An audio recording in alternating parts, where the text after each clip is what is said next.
আসসালামু আলাইকুম প্রিয় ফুটবল ফ্যান্স। ফুটবল বিশ্বের খোঁজখবর যারা অল্প বিস্তর রাখেন তারা নিশ্চয়ই জানেন যে নেইমার আরও একবার কামব্যাক করেছেন এবং অসাধারণ একটা কামব্যাক মোমেন্ট পেয়েছেন, যেখানে ফ্ল্যামেঙ্গোকে সান্তোস 1-0 গোলে হারিয়েছিল। নেইমার ডিবক্সের মধ্যে দারুণ একটা টার্ন নিয়ে নিজের সাথে লেগে থাকা মার্কার বা ডিফেন্ডারকে ছিটকে ফেলে একটা ভালো ফিনিশ করে এসেছেন এবং ফিরে একটা বার্তা দিয়ে রেখেছেন নেইমার আরও একবার প্রস্তুত হচ্ছেন। এবং এটা রিস্ক নিয়ে বলতে হচ্ছে, তবে প্লেয়ারটার নাম যেহেতু নেইমার, তাকে কেন্দ্র করে আলোচনার জায়গা থাকবে, হয়তোবা সমালোচনার জায়গাও আছে, তবে নেইমারকে আপনি কখনো অগ্রাহ্য করতে পারবেন না। ফুটবল ফ্যাগের আজকের এই ভিডিওতে আমি নেইমার সম্পর্কে আরও একবার আলোচনা করব, তবে শুরুতেই এই জিনিসটা অ্যাকনলেজ করে নিচ্ছি, নেইমারকে কেন্দ্র করে যে কোনো আলোচনার রিস্ক ফ্যাক্টরটাই অনেক বেশি থাকে। আপনি যখনই পজিটিভ কিছু খুঁজে পাবেন, সেটা অবশ্যই আপনি খুঁজে পাবেন তিনি যদি খেলার মধ্যে থাকেন, তখনই কিন্তু আপনি দেখবেন ইনজুরি সংক্রান্ত একটা ইস্যু। মোটা দাগে বলা যায় যে নেইমার সম্পর্কিত যে কোনো আলোচনা শুরুটা করতে হবে ইনজুরি এই ব্যাপারটা নিয়ে, কারণ নেইমার আসলে কতটা ফিট থাকতে পারবেন সেটার উপর নির্ভর করছে ক্লাব পর্যায়ে তার সামনের দিনগুলো কেমন হবে সেটার উপর নির্ভর করছে তিনি আসলে ব্রাজিল জাতীয় দলে, বিশেষ করে কার্লো আনচেলত্তির এই দলটাতে বিশ্বকাপ 2026-এর জন্য নিজেকে ফুললি প্রিপেয়ার্ড রাখতে পারবেন কিনা। বিশাল রকমের একটা সময় কিন্তু পার হয়ে গিয়েছে। সেই 2023 সালের অক্টোবরের পর থেকে আমরা যদি গত প্রায় 2.5 বছর বা তার থেকে একটু বেশি সময়ের ওভারঅল স্ট্যাটস দেখি, নেইমার এই সময়টাতে একের পর এক ইনজুরিতে পড়েছেন, ছোটোখাটো থেকে শুরু করে মারাত্মক ইনজুরি, এবং সব মিলিয়ে প্রায় 90টার মতো ম্যাচ মিস করেছেন আমার হিসেব অনুযায়ী, যেটা প্রায় 2/3 অফ ম্যাচেস, অর্থাৎ মাত্র 1/3, মাত্র 33% মতো ম্যাচ তিনি খেলতে পেরেছেন।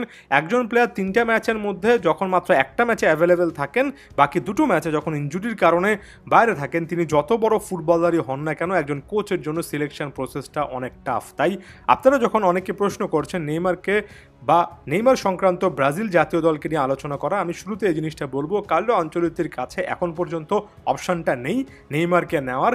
অপশানটা তখনই তৈরি হবে যখন নেইমার নিজেকে ফুললি ফিট রাখতে পারবেন, এটার চেয়ে বড় রকমের কোনো কথা হয় না। এবং এটার জন্য আমার কাছে মনে হয় এর থেকে ভালো সময় কোনো কিছু হতে পারে না।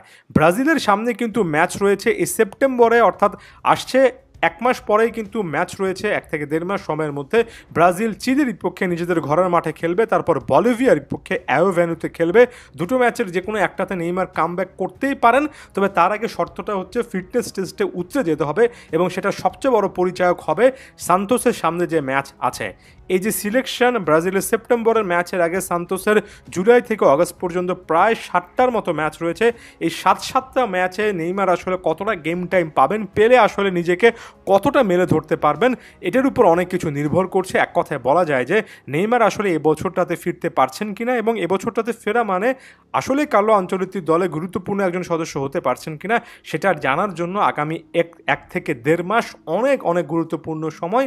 আনফর্চুনেটলি এই সময়টাতে তিনি যদি আসলে কোনো রকমের সমস্যায় পড়ে ইনজুরি সংক্রান্ত ইস্যুতে, তাহলে ফেরাটা আরও অনেক কঠিন হয়ে যাবে। যত বেশি আমরা এবছরটা শেষ প্রান্তের দিকে যাব, তত বেশি কার্লো আনচেলত্তির জন্য কঠিন হয়ে যাবে, কারণ বিশ্বকাপের অন্তত 4 থেকে 5 বা প্রেফারেবলি 6 মাস আগে আপনার জানা উচিত কোন কোন প্লেয়ারের উপর আপনি নির্ভর করতে পারবেন, কোন প্লেয়াররা ফুললি ফিট হয়ে বিশ্বকাপে যেতে পারবে। তাই এই মুহূর্তে কার্লো আনচেলত্তি নেইমারকে কেন্দ্র করে কোনো চিন্তা করতে পারছেন কিনা সেই জিনিসটা ক্লিয়ার নয়। তবে আনচেলত্তি তার প্রথম অ্যাসাইনমেন্টে অনেক পজিটিভলি জানিয়েছেন যে নেইমার সবসময় একটা অপশান, রীতিমতো ভেরি ইম্পর্ট্যান্ট প্লেয়ার, এবং তার ফিটনেস আর ফর্মের জন্য অপেক্ষা করছেন, এই জিনিসটা বলেছিলেন। অর্থাৎ আনচেলত্তি তার জায়গা থেকে ওই মে-জুনেই কিন্তু একটা বার্তা দিয়ে রেখেছেন, যদি নেইমার নিজেকে প্রমাণ করতে পারেন ফিটনেসের জায়গা থেকে, তাহলে অবশ্যই ব্রাজিল জাতীয় দলে বড় বড় মতো তার একটা জায়গা থাকবে। এটাকে আর জটিল করার কোনো কিছু নেই, এটাকে আরও অনেক গভীরে গিয়ে ব্যাখ্যা করারও কিছু নেই। পুরো ব্যাপারটা আসলে নির্ভর করছে নেইমার কতটা ফিট থাকতে পারেন, এবং আমার কাছে মনে হয় ব্রাজিলের বিশ্বকাপ 2026-এ এখনও নেইমার কেন্দ্রিক প্ল্যানের একটা বড় রকমের অপশান আছে, যদি নেইমার নিজেকে ফুললি ফিট রাখতে পারেন। যদি না রাখতে পারেন, তাহলে দিন শেষে ওই পজিশনগুলোতে, অর্থাৎ একজন নাম্বার 10 হিসেবে ক্রিয়েটিভ ওই পজিশনগুলোতে শেষ পর্যন্ত রাফিনার মতো একটা অপশান, এমন টাইপের কোনো একটা পরিকল্পনার দিকে এখন থেকে অল্প অল্প করে হলেও আসলে আনচেলত্তিকে যেতে হবে। এটা আনচেলত্তিকে দোষ দেওয়ার কিছু নেই, ওই যে বললাম পুরো ব্যাপারটা এতটাই আনফর্চুনেট, অনেক কিছু নির্ভর করছে এই কয়েক মাসে নেইমার আসলে নিজেকে কিভাবে ম্যানেজ করতে পারবেন, এবং মোস্ট ইম্পর্টেন্টলি লাকটা তার ফেভার করবে কিনা। এতদিনে আমরা অন্তত এই জিনিসটাতে কনক্লুশনে চলে আসা উচিত, নেইমারকে ঘিরে যখন আলোচনা করি তখন তার নিজের ফিটনেস লেভেল এবং ওই যে ভাগ্য, এটাকে কেন্দ্র করে আলোচনাটা বারবার করে ঘুরবে। ধন্যবাদ সবাইকে।